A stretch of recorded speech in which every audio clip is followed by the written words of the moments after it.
Siapa yang tahu bahwa setiap saat ini hidup kita itu ada kesempatan. Tiap hari itu Tuhan punya rancangan yang terbaik dalam hidup kita. Apakah kita setiap hari itu merasakan bahwa setiap nafas kita itu ada kesempatan untuk melayani Tuhan? Saya mau bersaksi sebelum saya berangkat ke Sulawesi. Saya tuh 3 hari sebelum Ibu Nani panggil saya untuk pergi ke Sulawesi, saya tuh berdoa ke Tuhan.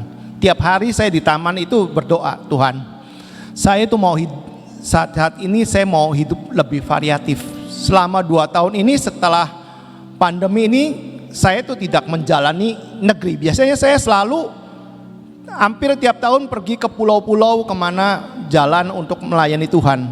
Tapi sejak pandemi ini, dalam 2 tahun ini kayaknya kehidupan saya sepertinya statis ya. Pagi PW, pulang PW ke taman, siang kerja, sore ke taman lagi doa. Bukannya saya nggak melayani, nggak doling, nggak apa, saya ngelakukan semua.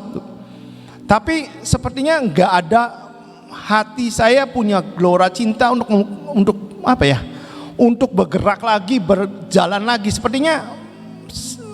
Sepertinya statis gitu. Jadi saya tuh dalam 3 hari sebelum dipanggil Ibu Nani, saya tuh udah berdoa, Tuhan, beri saya kehidupan yang lebih variatif. Tiap hari, tiap di taman saya ngomong itu. Sampai hari ketiga tiba-tiba Ibu Nani panggil saya, Heri sini, kamu saya utus ke Sulawesi Tengah bersama dampingi Pak Gideon. Saya tuh sampai kaget gitu loh. Barusan 3 hari berdoa, tiba-tiba Tuhan tuh langsung jawab. Jadi kalau mau dengar suara Tuhan, mau cepet doa-doa kalian dijawab, mulai minta sesuatu untuk melayani, pasti saya yakin jamin Tuhan tuh dengar dan Tuhan senang dan pasti kalian diutus. Di Roma 1 ayat 10, doa, semoga dengan kehendak Allah aku akhirnya beroleh kesempatan untuk mengunjungi kamu. Jadi saya tuh berdoa sampai Tuhan punya kehendak melakukan apa yang Tuhan kehendaki untuk mengunjungi hamba-hamba Tuhan di desa-desa di pedalaman. Saya tuh Tuhan, waktu Ibu Nani ngomong itu saya langsung, ya Tuhan, saya mau, saya ambil. Tapi rasanya seperti apa ya? Sepertinya kalau orang olahraga ini kurang latihan gitu loh. Secara roh saya kuat banget gitu loh. Secara daging saya kayak sepertinya nyaman. Kalau orang sudah gemuk ya, jadi mau gerak apa tuh berat gitu loh. Dan saya nggak seperti biasanya kalau saya pergi ke pulau seperti apa, udah lagi sebelum pandemi itu kayak suatu yang sudah saya lakukan karena saya sering pergi karena saya punya kekuatan untuk pergi gitu loh. Dengan tubuh yang nggak pernah dilatih dalam 2 tahun ke pulau-pulau, saya tuh bukannya itu, saya sepertinya rohnya kuat, tubuhnya tuh aduh ke pulau lagi, jauhnya dia dengar Pak Gideon harus ke sini dan tidak ada waktu untuk istirahat. Setiap hari bener jam dari pagi sampai malam bosan datang hotel, besok pagi udah bangun lagi pergi ke suatu tempat lagi sampai sore lagi ke hotel gitu loh. Secara itu, tapi saya nggak mau mengendorkan semangat api saya yang benar-benar saya rindu untuk melayani gitu loh. Sampai suatu saat ada Ibu Iin di sini datang. Saya setelah khotbah saya datangin Ibu Iin, saya minta doakan. Saya tuh mengharapkan ada doa yang lain gitu loh. Tiba-tiba Ibu Iin hanya ngatakan satu kata, mulai hari ini nak, kamu berlari lagi mengejar panggilan kamu.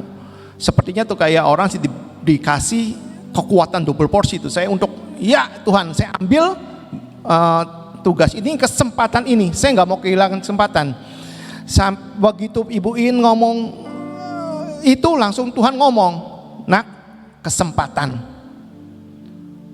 Tuhan hanya ngomong, nak, kesempatan. Saya, Tuhan, kesempatan apa? Tiba-tiba firman-Nya ada di 1 Korintus 7 ayat 21 4. Yuk kita baca. Adakah engkau hamba waktu engkau dipanggil? Itu tidak apa-apa. Tetapi jika engkau mendapat kesempatan untuk dibebaskan, pergunakan kesempatan itu. Jadi saya dengan firman ini saya sepertinya bicara pada saya. Selama 2 tahun ini kita nggak bebas.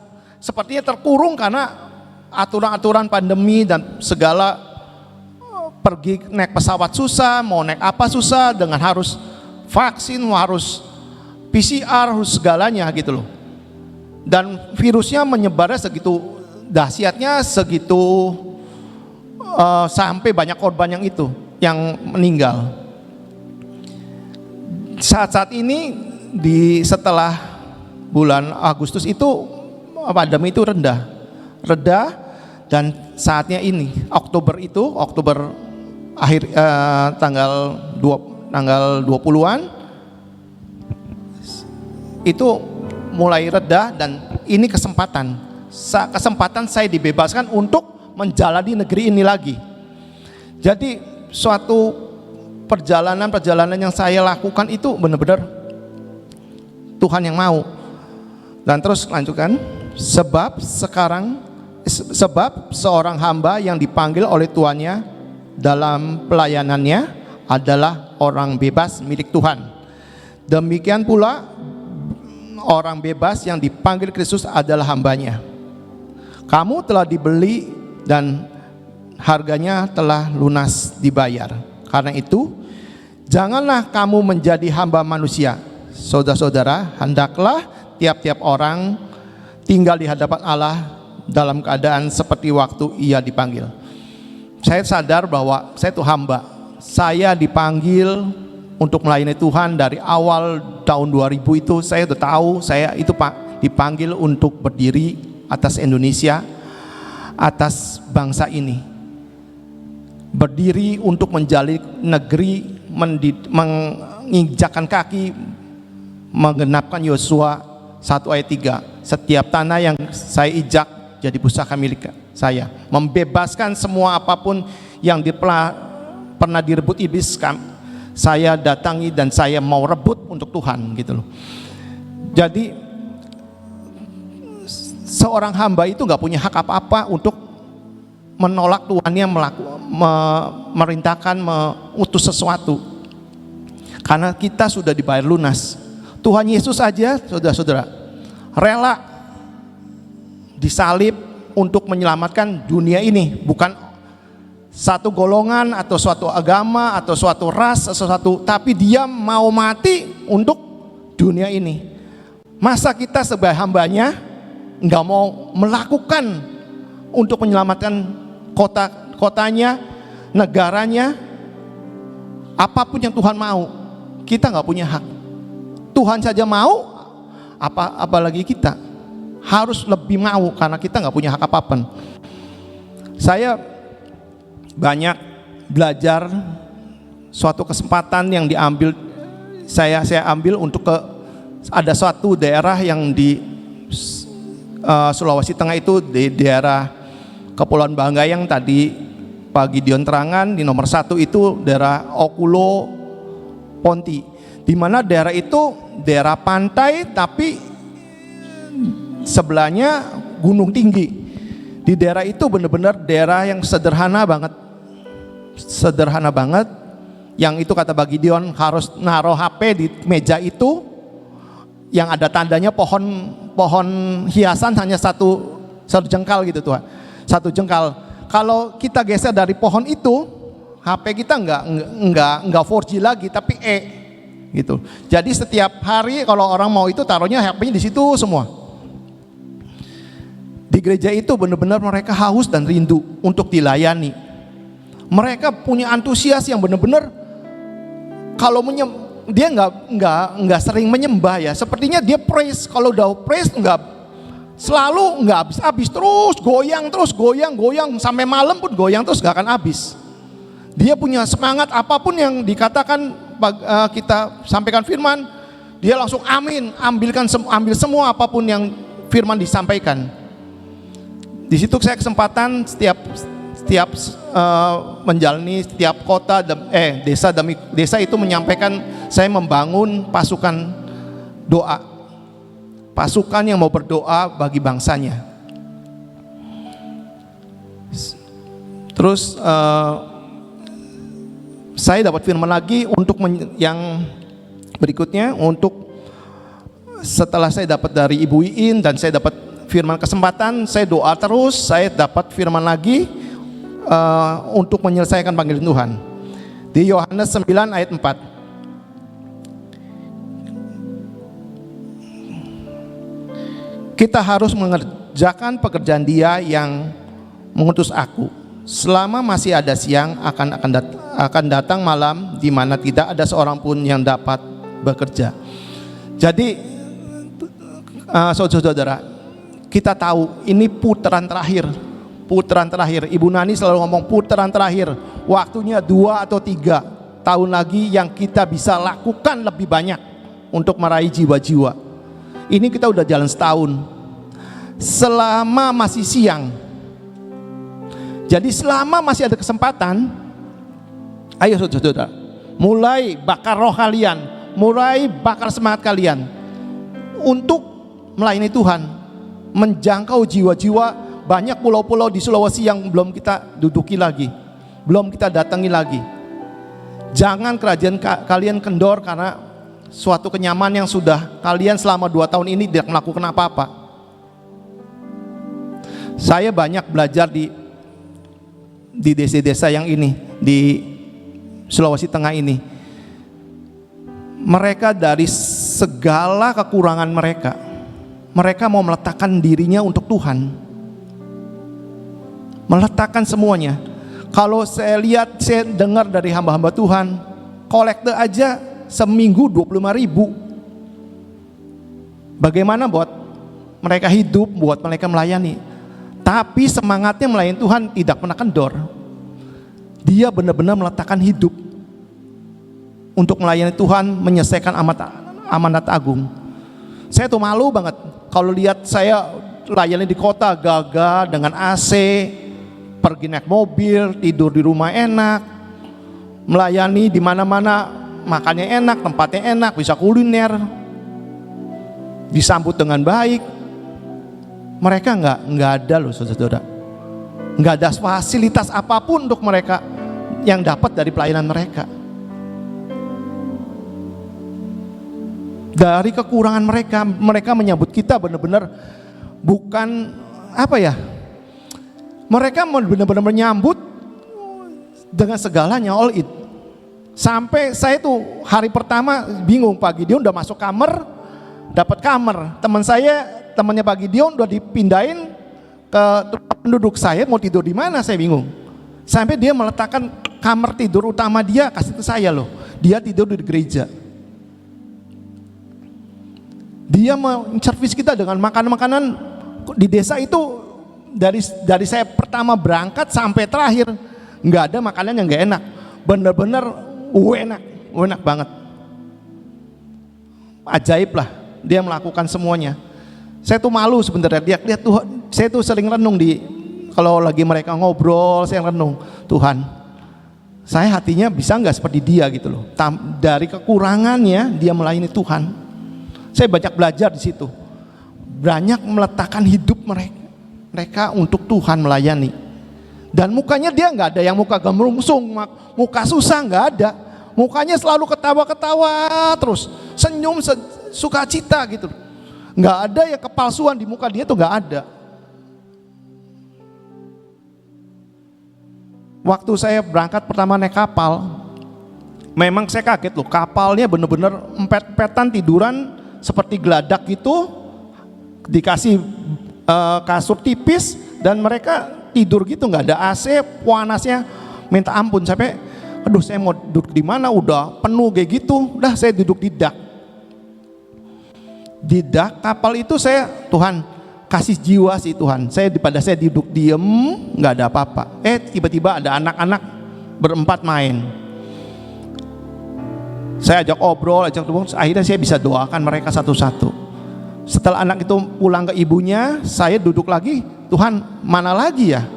Tiba-tiba ada bapak-bapak duduk di depan saya kenalan, saya ngobrol. Tiba-tiba di hati saya Tuhan ngomong, tanyakan dia punya masalah. Saya jadi, Pak, ada masalah apa sebenarnya? Dia kaget sepertinya. Dan dia ngomong, banyaklah masalah saya. Jadi mulai saat itu saya menginjil tentang berbuah, hidup harus berbuah, harus punya harapan, karena harapan itu iman, dan memulai sesuatu dalam apapun ya belajar menabur. Dia dengerin saya ngobrol, terus Tuhan ngomong ke hati saya, doakan dia. Doakan, saya doakan. Tiba-tiba dia ngeluarin uang 150.000. Pak, buat Bapak untuk naik kapal pulang. Pak, saya nggak mau uang loh Pak, Bapak lagi sulit. Tapi Tuhan ngomong, nak terima, itu benih. Jadi Pak, saya terima untuk benih, saya doakan berlipat ganda. Jadi dari kekurangan mereka pun dia masih mau bisa meletakkan, memberi sesuatu gitu loh. Kita yang berkelebihan ini kayaknya untuk ngeluarin dompet itu susah banget. Kita teruskan ya. Ada ayat lagi yang Tuhan bicara banyak.